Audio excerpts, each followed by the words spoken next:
श्री विष्णु मम हृदय में प्रेरणा करने वाले नाथ, लिखूं महात्म कार्तिक, राखो सिर पर हाथ। राधे राधे दोस्तों, आप सभी का आपके अपने चैनल धर्म शक्ति में स्वागत है।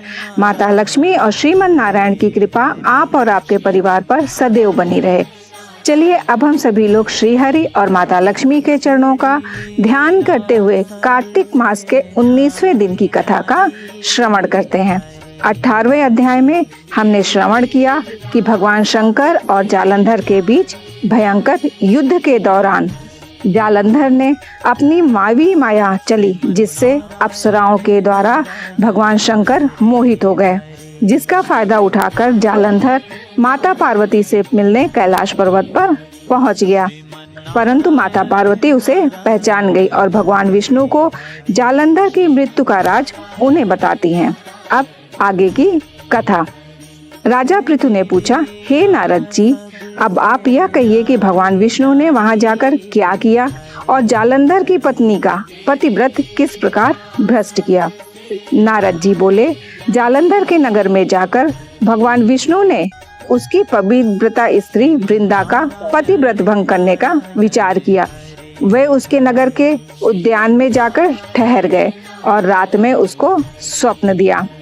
वह भगवान विष्णु की माया और विचित्र कार्य पद्धति थी और उनकी माया द्वारा जब वृंदा ने रात में वह स्वप्न देखा कि उसका पति नग्न होकर सिर पर तेल लगाए माहिष पर चढ़ा है, वह काले रंग के फूलों की माला पहने हुए है तथा उसके चारों ओर हिंसक जीव हैं।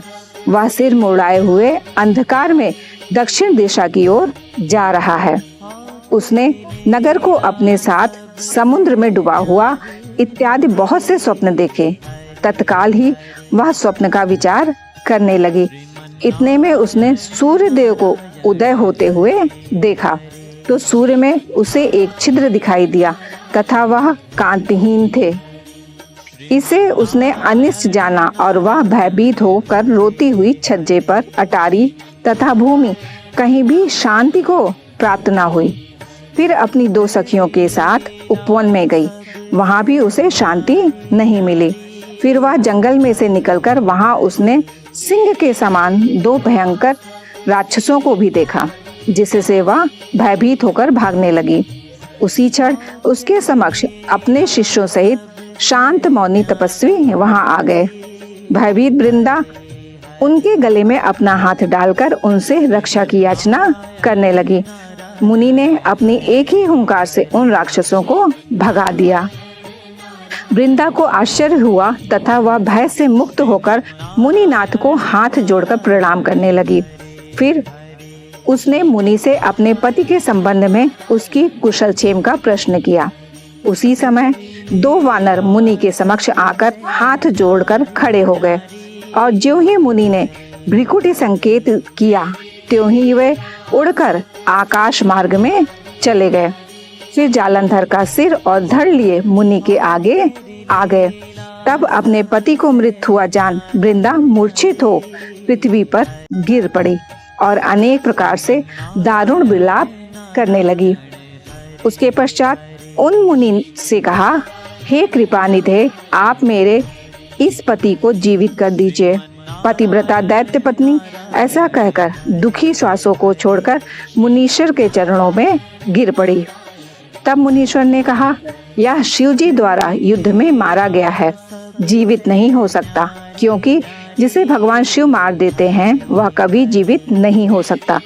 परंतु शरणागत की रक्षा करना सनातन धर्म है, इसी कारण कृपा कर मैं इसे जिलाए देता हूँ। नारद जी ने आगे कहा, वह मुनि साक्षात विष्णु ही थे, जिन्होंने यह सब माया फैला रखी थी। वह वृंदा के पति को जीवित करके अंतर्ध्यान हो गए। जालंधर ने उठकर वृंदा को आलिंगन किया और मुख चूमा। वृंदा भी पति को जीवित हुआ देखकर अत्यंत हर्षित हुई और अब तक हुई बातों को स्वप्न समझा। तत्पश्चात वृंदा सकाम हो बहुत दिनों तक अपने पति के साथ विहार करती रही। एक बार सूरत एवं संभोग काल के अंत में उन्हीं विष्णु को देखकर उन्हें ताड़ित करती हुई बोली, हे पराई स्त्री से गमन करने वाले विष्णु, तुम्हारे शील को धिक्कार है। मैंने जान लिया है कि महावीर तपस्वी तुम ही थे। इस प्रकार कहकर कुपित पतिव्रता वृंदा ने अपने तेज को प्रकट करते हुए भगवान विष्णु को श्राप दिया। तुमने माया से 2 राक्षस मुझे दिखाए थे, वही दोनों राक्षस किसी समय तुम्हारी स्त्री हरण करेंगे। सपेश्वर जो तुम्हारा शिष्य बना है, यह भी तुम्हारा साथी रहेगा। जब तुम अपनी स्त्री के विरह में दुखी होकर विचरोगे, उस समय बानर ही तुम्हारी सहायता करेंगे। ऐसा कहती हुई पतिव्रता वृंदा अग्नि में प्रवेश कर गई। ब्रह्मा आदि देवता आकाश से उसका प्रवेश देखते रहे। वृंदा के शरीर का तेज पार्वती जी के शरीर में चला गया। पतिव्रत के प्रभाव से वृंदा ने मुक्ति प्राप्त की। इस प्रकार आज की कथा संपूर्ण होती है। यदि ये वीडियो आपके लिए उपयोगी है और इस तरह के वीडियो देखना आप पसंद करते हैं तो वीडियो को लाइक कर लीजिए, और यदि आप चैनल पर नए हैं तो चैनल को सब्सक्राइब भी कर लीजिए, जिससे आपको आगे आने वाले वीडियोस के नोटिफिकेशन समय पर मिल सके। आप और आपके परिवार पर राधा रानी की कृपा, माता लक्ष्मी और श्री हरि की कृपा सदैव बनी रहे। राधे राधे दोस्तों।